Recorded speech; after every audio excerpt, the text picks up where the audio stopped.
In a deadly swamp, a man boldly felt his way through, and in the next moment, the Hydra appeared. The man swung his blade and took it down. In the Alps, he fought the brutal and gigantic Boar King, eventually beating it to death with a club. The toughest foe he ever faced was a lion immune to all weapons. Still, he used his raw power to rip the lion's mouth open and win. This man was Hercules, son of Zeus. Hercules! Born to the king of gods and a mortal woman, Hercules was a demigod who could crush venomous snakes even as a child. As he grew, he became famous for his sense of justice and was deeply admired by the people of Athens. His growing popularity made the king uneasy, so he laced Hercules' wine with poison. While he was unconscious, the king let 3 wild wolves into his chambers, and they killed his wife and children. When Hercules awoke and saw his blood-covered hands, he believed he had murdered his own family. In court, the king blamed Hercules for the killings, and by law, he was banished from Athens. Racked with guilt, Hercules stared at his bloody hands and sank into despair. From then on, he lived in exile, surviving as a mercenary. One day, pirates kidnapped his nephew and planned to harm him. At the critical moment, Hercules appeared wearing a lion head mask to save him. The pirate chief sent his men after him, but Hercules took them out with ease. Bring me his head! Atalanta! Telecus? Pyrrhus! Guidius! When the rest of the pirates charged, he quickly defeated them all and rescued his nephew.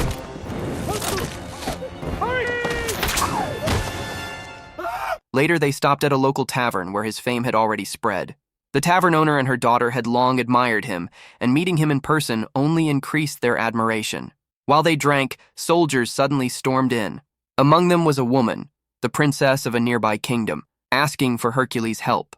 Her homeland was in a civil war, and the invaders were committing terrible crimes. The king promised Hercules a reward in gold, equal to his weight if he helped win the war. The offer made him pause, but he agreed. At the palace, the old king greeted Hercules, but questioned his companion's skills. Atalanta showed off his archery on the spot, earning the king's praise and ending the doubt. During the feast, the king told Hercules the enemy troops were centaurs, half man, half horse beasts. After many defeats, the kingdom's army was now made up of farmers and shopkeepers. Hercules had no choice but to train them into real fighters. He told the men that surviving was more important than killing. The phalanx wall was the best tactic, so he had them form a shield wall and tested it against seasoned warriors, proving they needed more practice. Just a few days later, the king called Hercules to the palace again. An informant had reported another enemy invasion at the border. Though Hercules urged caution, the old king insisted on marching to battle. They left the next day. Nearing the border, Hercules suddenly halted the army. He stepped out and checked the area, only to spot 3 severed heads hanging in the mist. The village had been wiped out, but something was off. There were fresh corpses on the ground. It was a setup. They had walked into a trap.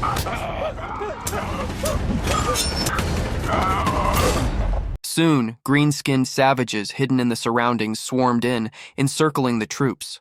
One of them stepped forward,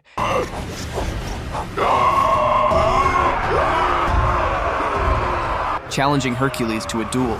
Hercules accepted without hesitation. He snapped off an arrowhead, hid it in his hand, and jammed it into the savage's skull. The move raised the army's spirits, but the enemy saw it as cheating. Furious, they launched a full assault and surrounded the phalanx completely. Hercules and a few of his allies charged ahead, swinging their weapons non-stop to take down the enemy. The fight was fierce, and though Hercules and his team fought heroically,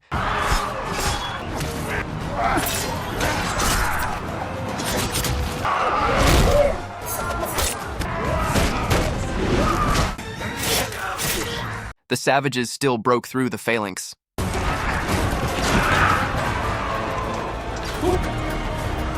Spotting the old king in danger, They brought in a war chariot armed with twin blades and tore through the savages around the formation. Hercules fought from the chariot and finally pushed the savage horde back. Despite the win, Hercules' army took serious losses. The half-man, half-horse beasts had watched from the mountaintop and vanished into the smoke. Hercules was furious about the brutal fight and confronted the king for sending untrained men into battle.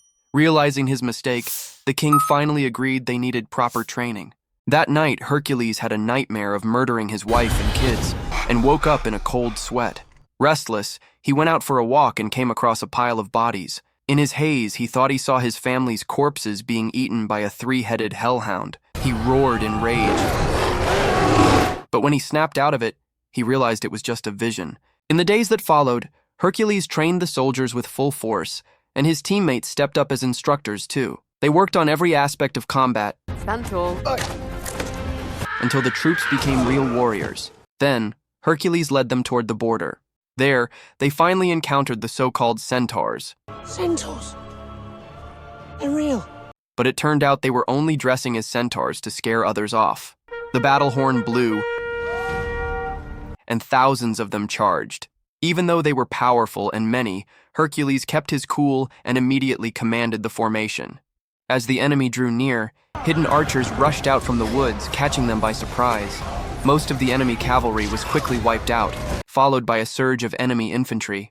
Hercules had positioned archers within the phalanx to thin out enemy numbers. Working with the shield wall, they steadily advanced, while Hercules and his crew stood strong at the front lines, taking most of the hits. Their leader, Rhesus, ordered fire arrows, and a thick storm of them came down. But Hercules and his team raised their shields and blocked every shot. Amphiaraus stood with arms wide open, facing the flames, but somehow came out without a scratch, shocking Rhesus. With Hercules leading, their troops kept advancing, mowing down enemies. The enemy suffered major losses and had to retreat. Refusing to lose, Rhesus charged on a fast horse, sword in hand, but misjudged Hercules' strength and got knocked off with his horse. Fucking centaurs. Back at the palace, Rhesus was dragged in and humiliated. Hercules stepped in to stop the mistreatment, but instead of thanking him, Rhesus said Hercules had backed the wrong side. Hercules was left confused, not understanding the claim. During the celebration, Hercules picked up on something strange. The princess seemed to share a secret connection with Rhesus. When he confronted her, the truth came out. The real aggressor was the king. He had threatened the princess by holding her son hostage, forcing her to mislead Hercules. Furious, Hercules publicly exposed the king as the true invader, but surrounded by his loyalists, the king wasn't afraid. With no other choice, Hercules left the palace, taking the gold with him. When he saw the hopeless eyes of nearby refugees, guilt hit him hard. Determined to give them a better future, Hercules chose to return and overthrow the tyrant. But as soon as he entered the palace, he was surrounded. Clearly, it was a trap. To protect his friends, Hercules had no choice but to surrender. In the dungeon, Hercules slowly came to, only to find himself staring at a savage, three-headed hellhound. At first, he thought it was just another hallucination. But soon, he realized these were actually 3 ferocious, well-trained wolves. At that moment, the king of Athens, whom Hercules had once loyally served, stepped out of the shadows. It turned out that the Athenian king had joined forces with a local ruler, and together they planned to take control of the entire Greek empire. As the truth hit him, Hercules remembered the brutal wounds on his wife and child, and realized the wolves were the ones who had done it. When he confronted the king, the ruler admitted to ordering the dire wolf to kill Hercules' family. In shock, Hercules understood that the king had done this purely out of jealousy, because Hercules was more admired than him. I had to ruin your name. Starting with my faithless daughter. I curse you! Faith in you. No! Fueled by rage, Hercules snapped his chains, leapt forward, and rescued the princess. The king shouted for the wolves to be unleashed and had the dungeon sealed shut. All 3 wolves lunged at Hercules at once, but the mighty warrior fought back. He smashed one wolf into the wall, ripped the second's jaws apart with his bare hands, and, with the last one biting into his leg, drew a hidden blade and stabbed it through the skull. After killing them all, Hercules and the princess broke free from the dungeon.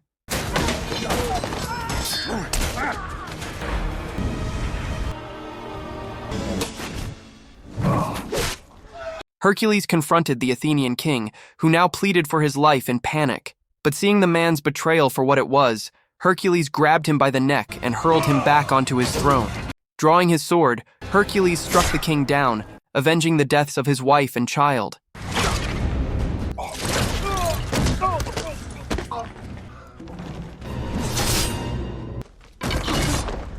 Just as they tried to escape the palace, they found themselves blocked. Soldiers had surrounded every exit. To everyone's horror, the king used his own grandson as a hostage to try and force Hercules to surrender. But when Hercules saw the army, he quickly realized something. He had trained these men himself. He stepped forward and spoke passionately, urging them not to follow a tyrant as he once had. The king began counting down, demanding their surrender. Suddenly, an arrow struck the soldier holding the boy. Chaos erupted as both sides clashed in a desperate battle. During the fight, Tydeus was struck by multiple arrows and fell to the ground. The king's troops, still under orders, continued their brutal attack. To push back the assault, 2 warriors knocked over a burning brazier. Flames quickly spread, consuming the soldiers. Still, the king wouldn't stop. He used Hercules' own shield formation to climb the palace stairs, unaware this move would seal his fate. Enraged by the death of Tydeus, Hercules got a bold idea. He looked up at the massive statue towering over the battlefield. Bending low, he summoned every ounce of his strength to shake it loose. With a thunderous crash, the enormous statue collapsed.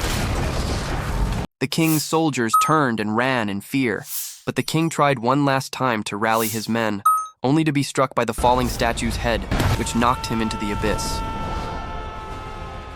Then, Hercules stepped back into the light. The soldiers dropped their weapons, recognizing his power. One by one, they knelt before him, honoring the true hero. Subscribe for more videos like this, turn on notifications, and leave a like to support the channel. Thank you for watching.